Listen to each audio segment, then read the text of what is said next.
Hello, Bachcha Party. I hope you all are doing well. So, our today's topic of interest is friction. So, basically, friction होता क्या है? Friction को अगर हम Hindi language में देखें कि फ्रिक्शन का एक्चुअल हिंदी मीनिंग क्या है, तो इसका मीनिंग है टकराव. ठीक है. दैट मीन्स कोई सरफेस या फिर कोई लिक्विड की लेयर्स के बीच में क्या होगा, टकराव होगा. फ्रिक्शन को एक टाइप का फोर्स भी बोला जाता है. That's why it's known as frictional force. तो सबसे पहले हम इसकी डेफिनेशन को देखते हैं.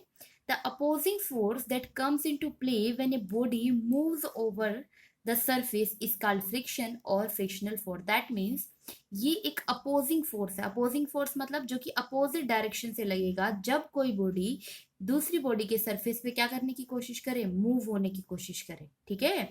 जैसे देखिए फ्रिक्शन कहाँ कहाँ इंपॉर्टेंट है. जैसे हम चलते हैं तो हमारे चलने के ऊपर भी, ठीक है, हमारे पैरों के ऊपर भी कौन सा है, अगर हम फॉरवर्ड डायरेक्शन में जा रहे हैं तो उसे अपोजिट डायरेक्शन में हमारे पास क्या लगेगा, फोर्स ऑफ फ्रिक्शन लगेगा. अगर हम स्टेबल हैं एक जगह पे, ठीक है, तो वहां पे भी क्या लग रहा है, force of friction. So let's see the types of friction and how they will formed out. हाँ जी बच्चों पार्टी. तो friction is further divided into two types, external friction and internal friction. Now external friction और internal friction क्या होता है, किसके बीच में होता है, let's read out the statement then we will make a diagram to understand it more briefly. हाँ जी. तो here the definition of external friction, the opposing force between to contact surface of solid is called external friction और contact friction. Basically जब आपके पास दो solid surface हैं, ठीक है, उनके बीच में लगने वाला अपोजिंग फोर्स क्या होगा, एक्सटर्नल फ्रिक्शन होगा. जैसे समझ के चलिए कि अगर आप एक्सटर्नल फ्रिक्शन को समझना चाहते हैं, ठीक है, तो हम यहाँ पे ले लेते हैं एक्सटर्नल फ्रिक्शन को अंडरस्टैंड करने के लिए कि हमने क्या ले लिया, एक सरफेस ले लिया. ठीक है. ये हम रिप्रेजेंट कर देते कि कोई भी रोड या सरफेस है, इस पे ये ऑब्जेक्ट, ठीक है, क्योंकि दोनों क्या हुए, अपना अपना सरफेस हुआ इनका, और दोनों ही क्या है, सॉलिड हैं. ठीक है. तो ये दोनों आपस में यहाँ पे अगर हम देखते हैं, यहाँ पे हम किसी और कलर से आपको सिंबलाइज कर देते हैं, तो यहाँ पे क्या हो रहा है, ये कॉन्टेक्ट में आ रहे हैं. ठीक है. तो यहाँ पे जो फ्रिक्शन लग रहा है that is the external friction. और इंटरनल फ्रिक्शन क्या होता है बच्चा, let's take out the statement first. हाँ जी. The opposing force between two layers of liquid is called internal friction. That means वो फोर्स जो कि दो लिक्विड की लेयर्स के बीच में लगता है, ठीक है, वो अपोजिंग फोर्स जो कि दो लिक्विड की लेयर्स के बीच में लगता है उसे हम बोलते हैं इंटरनल फ्रिक्शन. Let's see. हाँ जी बच्चों पार्टी, लेट्स सी कि हमने यहाँ पे एक बीकर ले लिया और बीकर के अंदर हमने क्या रख दिया, पानी रख दिया. ठीक है.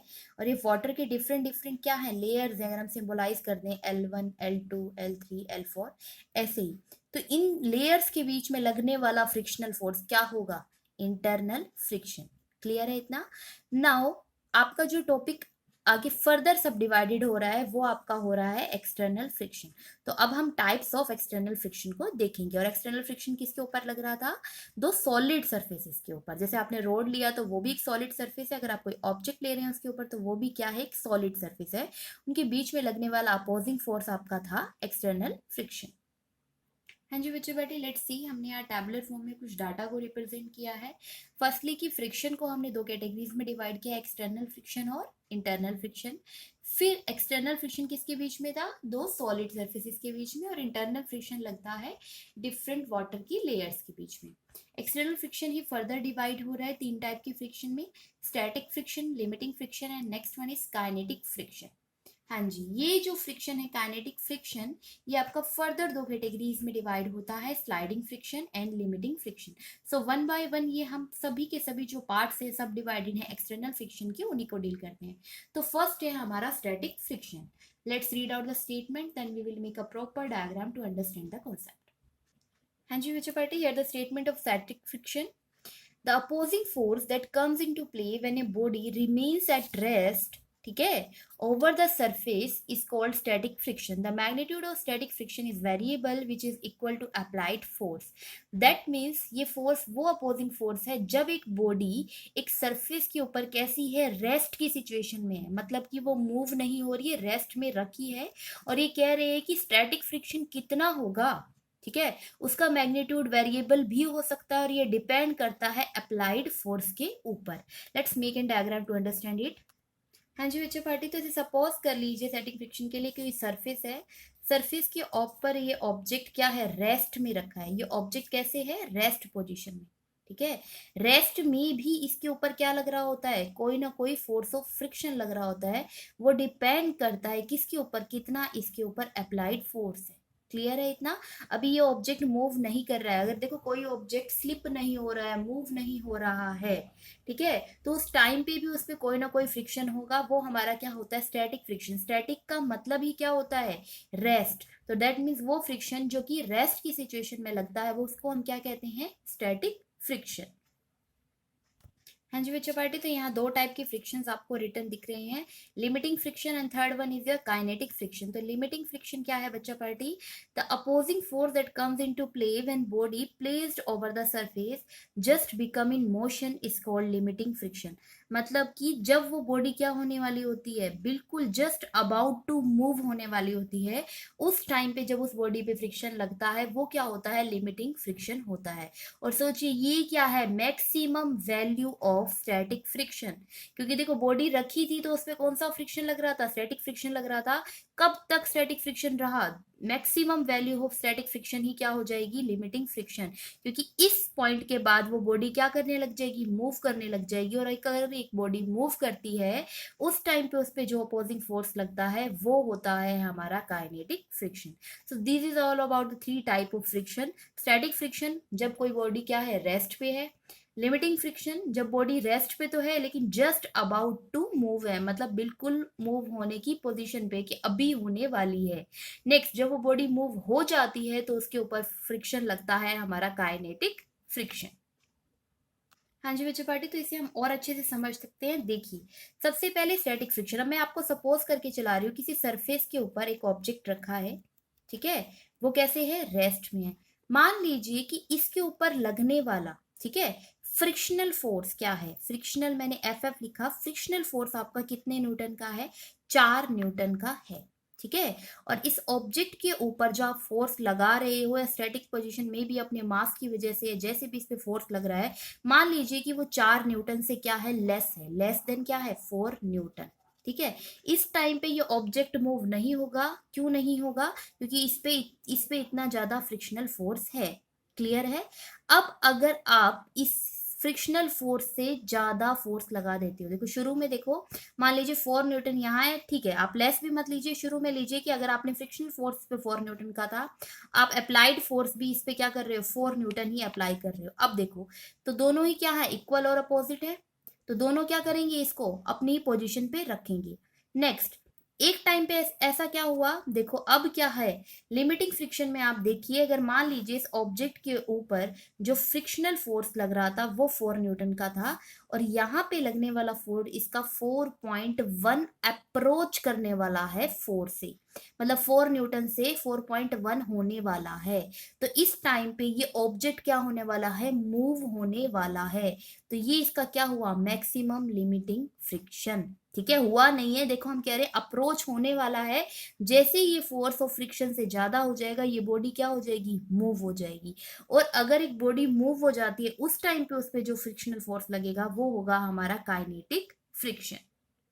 हाँ जी बच्चों पार्टी, नाउ सी हमने ग्राफिकल फॉर्म में इस डाटा को रिप्रेजेंट कर लिया है, किसके बीच में, फ्रिक्शनल फोर्स के बीच में एंड अप्लाइड फोर्स के बीच में। तो शुरू में क्या है, देखिए the variation of different type of frictional force with respect to applied force is shown in graph.